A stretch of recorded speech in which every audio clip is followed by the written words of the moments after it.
မနက်ခင်းမှာလုံးဝမလုပ်သင့်တဲ့အရာ၅မျိုးကိုပြောပြပေးပါမယ်။အားလုံးပဲမင်္ဂလာပါကျွန်တော်နိုင်ဝင်းထုံးမှာ Dubai Personal Trainer တယောက်အနေနဲ့ရည်တည်နေပါတယ်လက်ရှိ online ကနေလည်း busy professional တွေလေ့ကျင့်ခန်းဆောက်လုပ်မဲ့သူတွေအတွက် online program တွေနဲ့ကူညီပေးလျက်ရှိပါတယ်။ဒီပထမဆုံးအနေနဲ့ကျွန်တော်တို့ကအိတ်ချိန်ကိုဘယ်လိုအိတ်ရမလဲဆိုတာကိုပို့ပြီးတော့ view စိုက်ကြတယ်။ညဘက်အိတ်တနောက်ကြတယ်ဘယ်လိုအိတ်ရမလဲဒါတွေကိုပို့ပြီး view စိုက်ကြတာများတယ်။ဒါပေမဲ့မနက်ခင်းမှာကျွန်တော်တို့မသိဘဲနဲ့လုပ်နေမိတဲ့အမားလေးရှိတယ်။ Okay ဒါကတော့ပထမဆုံးကျွန်တော်တို့နိုးချင်းမှာ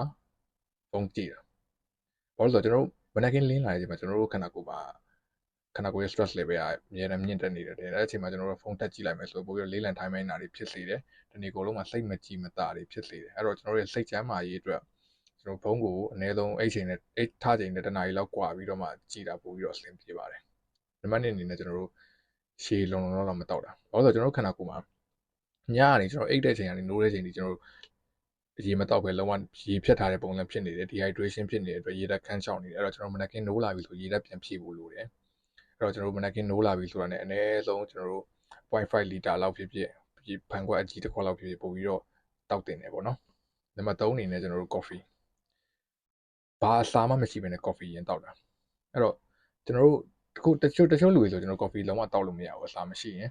သူတို့အစာရင်ကျွန်တော်တို့ဝမ်းသွားတာတွေပေါ့ဖြစ်တတ်တယ်ပေါ့နော်သူတို့မတည့်တဲ့သူတွေတချို့လူတွေရှိတယ်အဲ့တော့ကျွန်တော်တို့ခန္ဓာကိုယ်အတွက်လည်းမကောင်းဘူး coffee ရင်တောက်ခြင်းက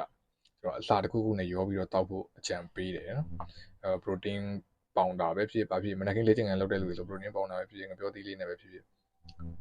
အရင်စားပြီးတော့မှ coffee တောက်အစာတစ်ခုအရင်ခံပြီးတော့မှ coffee ကိုနောက်မှတောက်Okay နောက်တစ်ချက်အနေနဲ့ကျွန်တော်တို့မနက်စာမှာကြားတဲ့တွေပါတာပေါ့အများကြီးစားမိတာဘာလို့ဆိုတော့ကျွန်တော်တို့ခန္ဓာကိုယ်မှာ energy မရှိဘူး energy ကုန်နေတယ်ညကနေကျွန်တော်ဖြတ်ထားတဲ့အတွက်အိတ်နေတဲ့အတွက် Okay အဲ့ချိန်မှာကျွန်တော်တို့အစား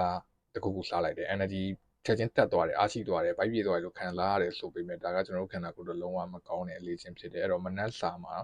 protein ပါအောင်စားပါ fiber ပါအောင်စားပါကအနည်းငယ်ပဲပေါ့နော်ကျွန်တော်မနက်စာဒီလိုလေးစားပြီးရင်အဆင်ပြေတယ်ပြီးတော့ရင်နောက်ဆုံးချက်လုံးဝကိုယ်လက်လှုပ်ရှားမှုမရှိတာကျွန်တော်မနက်နိုးလာရင်လုံးဝလေ့ကျင့်ခန်းလုပ်ဖို့အချိန်မရှိဘူးဆိုရင်တော့အကျော်ရှော့တဲ့လေ့ကျင့်ခန်းလေးပဲဖြစ်ဖြစ် body weight လေးနဲ့ကျွန်တော်တို့ထိုင်တာလုပ်တာပဲဖြစ်ဖြစ် push up လုပ်တာပဲဖြစ်ဖြစ်အဲ့ဒါမျိုးလေးကျွန်တော်လုပ်ပေးတယ်အဲ့